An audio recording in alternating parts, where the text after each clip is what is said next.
Salut à toutes et à tous, c'est Bada, j'espère que vous allez bien. On se retrouve aujourd'hui pour parler de l'avant-match Real Madrid-Paris Saint-Germain. Pour ce faire, je suis avec Johan. Quel est le programme? Eh bien, on était là pour le match aller, donc on se retrouve logiquement pour le match retour. On va parler un petit peu de nos compos, de notre prono, et puis après on va aussi évoquer le problème qu'a le PSG en attaque. Tous les joueurs sont revenus de blessure. Voilà, c'est un problème de riche quand même, un problème entre guillemets, mais c'est un premier vrai test en plus dans la saison, vu qu'auparavant les tests n'étaient pas forcément au niveau. Oui. Là c'est un premier test, et en plus avec des joueurs qui n'ont pas forcément de grands automatismes entre eux. Donc voilà, ce match va être assez passionnant. On commence avec la première partie. Quel choix faire pour la composition? Alors dans un premier temps, je vous propose de faire un petit récap des forces offensives du Paris Saint-Germain. On a un Di Maria qui est en feu, on a Mbappé qui n'a pas beaucoup de temps de jeu, matchs, c'est pas... qui n'a pas beaucoup de temps de jeu, et Ouais. que ce soit avec l'équipe de France ou le Paris Ouais. Saint-Germain, c'est un peu compliqué, mais Mais avant, il avait quand même sorti son triplé face à Bruges et...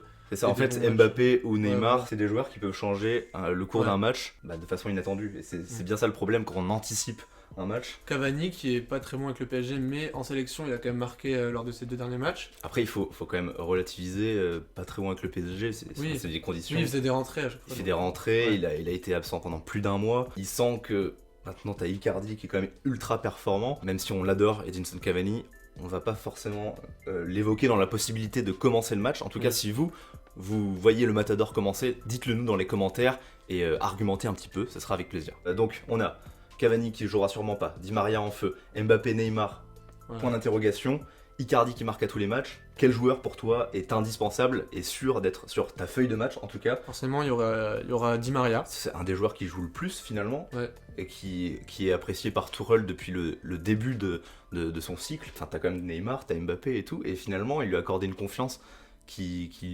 l'a sublimé, et qu'on a retrouvé un Di Maria niveau Madrid, hein, franchement. Ouais. Même si Ouais. c'est pas forcément dans le même registre. Donc bref, Di Maria sur à 100%. Et Icardi qui marque à tous les matchs, donc pour moi difficile de lui dire non. Pour moi ça va se jouer entre Neymar et Mbappé. Tu peux pas mettre Mbappé sur le banc, je pense. Bah, Mbappé, il a plus de temps de jeu que Neymar. Ce serait quand même très étrange de se passer d'Mbappé. ouais, mais- Surtout, en fait, c'est là que le PSG est si complexe, c'est que tu peux pas prendre toutes les dimensions purement sportives, malheureusement. T'as forcément Oui. un rapport extra-sportif qui va jouer. Dans l'idéal, en tant qu'entraîneur, moi j'essaierai de me fier qu'au jeu sur le terrain. Malheureusement, on connaît les enjeux. Et quand tu vois que Neymar, pendant 2 mois, il a fait chier Paris, etc., Oui, à oui, vouloir c'est sûr. partir, Mbappé sur le banc alors qu'il a plus de temps de jeu, qu'il est moins fébrile que Neymar, quel message tu lui envoies? Franchement, moi, je trouve ça drôle que justement, pour un match aussi important, ça se joue entre les 2 énormes stars du PSG et qu'au final, on voit que des joueurs comme Di Maria et Icardi, bah, c'est eux qui sont titulaires indiscutables. Bah, C'est assez attention, marrant, Icardi, franchement, pour moi, il est en danger sur ce match. je pense.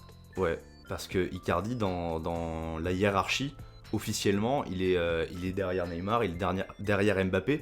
S'il y a un choix à faire, j'ai bien peur que ce soit même Mbappé qui prime en pointe. Oui, Di Maria, ça serait une insulte de ne pas le faire jouer. C'est entre Icardi et Neymar que. Ouais, mais que- après, que je- sur les performances, tu peux pas dire Icardi. Mais non, mais bien sûr, moi je mets Icardi oui, oui. à 100%. Et après aussi, on parle pas du fait que on peut très bien aligner et Neymar et Mbappé dans une. Si on part sur un 4-2-3-1. Alors justement, on va parler des compositions. Ouais. Moi, pour mon cas, après je sais que ça ne se fera jamais. Je me la joue un peu, tu sais, mode carrière football manager.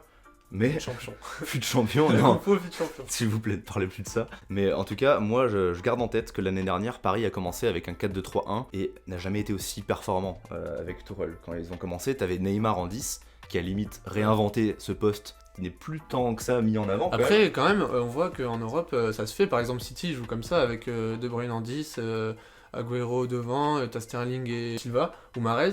Donc ça se fait quand même. Enfin, City, c'est quand même une des meilleures. Mais parce que équipes d'Europe. aussi, t'as des joueurs, par exemple, comme Bernardo Silva, qui Oui. ont un gros travail Ouais, défensivement, c'est pas les mêmes aussi. à Paris, quand même. C'est pas les mêmes profils. Là, c'est un style de jeu quand même plus C'est pour ça que offensif. moi, ça me fait un peu peur quand même. Mais C'est dispo. quand t'as une telle armada offensive, est-ce que tu Oui. dois vraiment avoir si Bah, peur que ça? T'as c'est sûr Neymar qu'après, en 10, qui est capable de se transcender à tout moment. T'as sur les côtés, t'as Di Maria, Mbappé, Icardi qui peut concrétiser n'importe quelle occasion en une touche de balle. Franchement, si juste derrière, t'as Et surtout Gay, que derrière, qui c'est pas non court plus, partout, et t'as Verratti qui n'a jamais été aussi bon en tacle que cette Ouais. année. Je trouve ça incroyable, le nombre de ballons qu'il récupère finalement allongé. Enfin bref, moi en tout cas, je tenterai ce pari-là et je redescendrai Marquinhos, non pas en centrale, mais en latéral droit, vu que tu as une interrogation aussi sur ce poste-là, même si Meunier nous l'a montré au match aller, il sait quand même gérer ce genre de confrontation. Pour moi, justement, pour compenser tout l'aspect offensif, je miserais sur Marquinhos, qui a un petit peu perdu ses automatismes de pur défenseur central.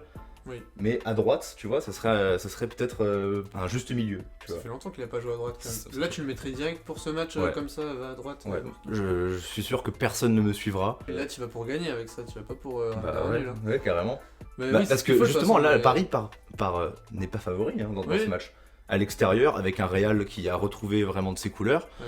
Moi, je viens pour gagner et pour déstabiliser l'adversaire dès le début, parce que là, ils vont s'attendre au classique. C'est Paris aligne toujours son même milieu depuis le début, et parce que ça marche. Donc Paris va aligner son milieu. En vrai, c'est ta composition qui va être proposée par Tourelle. Ouais. Moi, en tout cas, j'essaierai de déstabiliser l'adversaire. Je mettrai Marquis en défenseur droit, qui serait un juste milieu. Je lui dirais de rester quand même en défense. Quand t'as toute l'armada qui part, bah, t'as quand même Kimpembe, Thiago Silva et Marquinhos qui peuvent rester en 3 défenseurs. Tu vois, Ouais, non, mais oui. tu alternes un petit peu. T'as Bernat qui est quand même bon offensivement. Moi, je pars sur ça. C'est la vie que j'ai choisi de mener. Coup de folie de Balaf. Et tout le monde va m'insulter, c'est terrible, mais je sais pas, au bout d'un moment, il faut prendre des Ah, mais risques. oui, non, et, mais c'est vrai que Paris. moi, je suis souvent, convaincu qu'on verra un sacré match comme ça. Toi, tu pars sur une compo plus classique Oui. et qui ressemble à la compo probable. Et je mets Neymar sur le banc. D'accord. Si ça se passe mal, bah tu fais rentrer Neymar justement et je passerai dans un 4-2-3-1. Tu fais rentrer Neymar à la place d'un milieu. Et puis si au contraire t'as un résultat satisfaisant, une victoire ou un nul, bah tu fais un changement poste pour poste avec soit un des 3 de devant. De toute façon, après tu peux alterner avec Mbappé en buteur ou quoi. Après, t'as une autre possibilité qui serait pas débile non plus. Ça serait de faire un milieu avec Di Maria que tu retrouves en relayeur. Par exemple Oxlade qui est un joueur C'est ça, offensif Oxlade et qui marque qui des est- buts qui est tout dans en le étant 2-3. performant en milieu. Attends, parce qu'on a quand même oublié de parler de Pablo Sarabia. C'est vrai. C'est un joueur qui pose question, qui a des qualités certaines, qui a été très bon l'année dernière à Séville. Ouais. C'est un joueur qui est très polyvalent et qui justement dans ce genre de problème, est-ce qu'on veut un joueur plutôt offensif, plutôt défensif au milieu? À tout moment tu peux faire rentrer un Sarabia qui est un peu entre les deux. Du coup, on pourrait parler du banc parce que là, franchement, le banc il est quand même assez incroyable. Hein. Le T'as banc du est très, très Draxler, haut. Sarabia, Herrera, il y est, oui. Si les deux joueurs en tout cas, Kimpembe et Diallo, sont fit à 100%, moi je fais jouer Kimpembe. En plus en équipe de France il était pas mal Kimpembe Ouais. là, dernièrement. On l'a vu monter parfois au milieu de terrain pour faire des interceptions assez intéressantes. Si t'as un milieu Verratti-Gay avec ensuite que des joueurs offensifs devant, bah, si t'as un Kimpembe qui de temps en temps peut monter, mettre le pied, ça peut être aussi intéressant. Beaucoup de possibilités et voilà, c'est ce qu'on attendait finalement de ce Paris Saint-Germain, d'avoir des mots de tête comme ça à choisir, à faire des choix et avoir plein de possibilités pour contrecarrer les plans adverses. Bon, eh bien nous avons là un expert des paris qui a attiré sa révérence, mais qui peut quand même vous conseiller. Qu'est-ce que tu donnerais comme petit conseil pour ce match? Comme au match aller, au match aller, je pensais que les deux équipes allaient marquer. Et finalement, le Real n'a pas marqué. C'est pour ça qu'il a tiré sa révérence.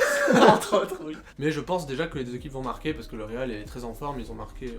Maintenant, ils marquent tous les matchs. Et je pense aussi que Paris va marquer. Niveau résultat, difficile. Hein. PSG au nul, hein, voilà.